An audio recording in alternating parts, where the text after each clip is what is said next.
4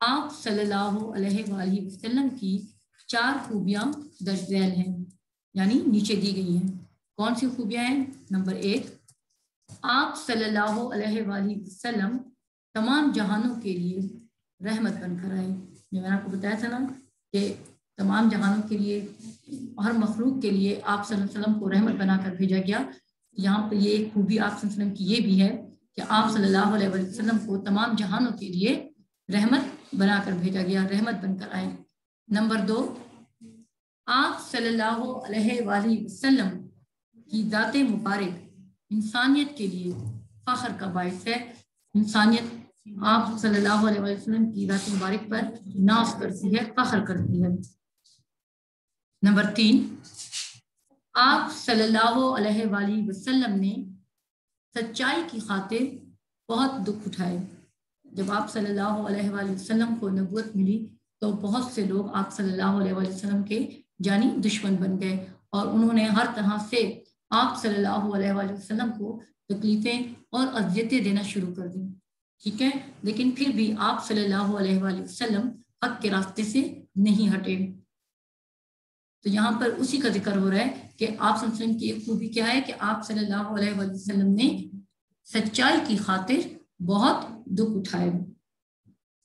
اس کے بعد سوال نمبر 4 ہے، آپ صلی اللہ علیہ وآلہ وسلم بے کسوں کی مدد کرنے والے تھے۔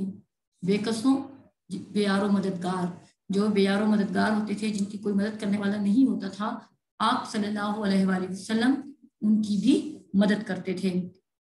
آپ صلی اللہ علیہ وسلم ان کی مدد کرتے تھے، یہ دیکھے بغیر کہ وہ مسلمان ہیں یا مسلم نہیں ہے، مسلم ہے یا غیر مسلم، ٹھیک ہے، اپنا ہے یا پرایا، آپ صلی اللہ علیہ وآلہ وسلم ہر ایک کی مدد کرتے تھے۔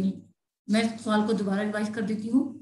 اس نعت میں شامل آپ صلی اللہ علیہ وآلہ وسلم کی 4 خوبیاں درج ذیل ہیں۔ نمبر 1، آپ صلی اللہ علیہ وآلہ وسلم تمام جہانوں کے لیے رحمت بن کر آئے۔ نمبر 2، آپ صلی اللہ علیہ وآلہ وسلم کی ذات مبارک انسانیت کے لیے فخر کا باعث ہے۔ نمبر 3، آپ صلی اللہ علیہ وآلہ وسلم نے سچائی کی خاطر بہت دکھ اٹھائے۔ نمبر 4، آپ صلی اللہ علیہ وآلہ وسلم بے کسوں کی مدد کرنے والے تھے۔ یہ تھی آپ صلی اللہ علیہ وآلہ وسلم کی 4 خوبیاں۔ آپ اس کے علاوہ بھی مزید خوبیاں لکھ سکتے ہیں، جیسے آپ صلی اللہ علیہ وآلہ وسلم صادق اور امین تھے، آپ صلی اللہ علیہ وآلہ وسلم دوسروں کی مدد کرنے والے تھے، آپ صلی اللہ علیہ وسلم رحمت بن کر آئے۔ تو اسی طرح خواتین کے لیے آپ صلی اللہ علیہ وآلہ وسلم اور غلاموں کے لیے خاص طور پر رحمت بن کر آئے۔ یہ 4، ان 4 کے علاوہ بھی آپ اپنی طرف سے بھی کوئی 4 پوائنٹ لکھ سکتے ہیں۔ اگلے سوال کی طرف آتے ہیں۔ اگلا سوال ہے، آپ حضرت محمد صلی اللہ علیہ وآلہ وسلم خاتم النبیین صلی اللہ علیہ وآلہ وسلم سے محبت کا عملی اظہار کس طرح کر سکتے ہیں؟ آپ حضرت محمد رسول اللہ خاتم النبیین صلی اللہ علیہ وآلہ وسلم سے محبت کا عملی اظہار کس طرح کر سکتے ہیں؟ اس کا جواب دیکھیں۔ اس کا جواب ہے کہ ہم حضرت محمد صلی اللہ علیہ وآلہ وسلم سے محبت کا عملی اظہار اللہ اور اس کے رسول کی جو اطاعت ہے اس پر عمل کر سکتے ہیں۔ ہم حضرت محمد رسول اللہ خاتم النبیین صلی اللہ علیہ وآلہ وسلم سے محبت کا عملی اظہار آپ صلی اللہ علیہ وآلہ وسلم کی بتائی ہوئی تعلیمات پر عمل کر کے کر سکتے ہیں۔ آپ صلی اللہ علیہ وسلم کی بتائی ہوئی تعلیمات کیا ہیں؟ ایک تو قرآن جو آپ صلی اللہ علیہ وسلم پر نازل ہوا، اس میں جو تعلیمات دی گئی ہیں، اور ایک آپ صلی اللہ علیہ وآلہ وسلم کی سنت ہے، جو آپ صلی اللہ علیہ وسلم نے باتیں بتائیں یا کر کے دکھائے جو کام، اس پر عمل کر کے ہم آپ صلی اللہ علیہ وآلہ وسلم سے اپنی محبت کا عملی اظہار کر سکتے ہیں۔ یہاں پر ہمارے سوالات و جوابات ختم ہوتے ہیں۔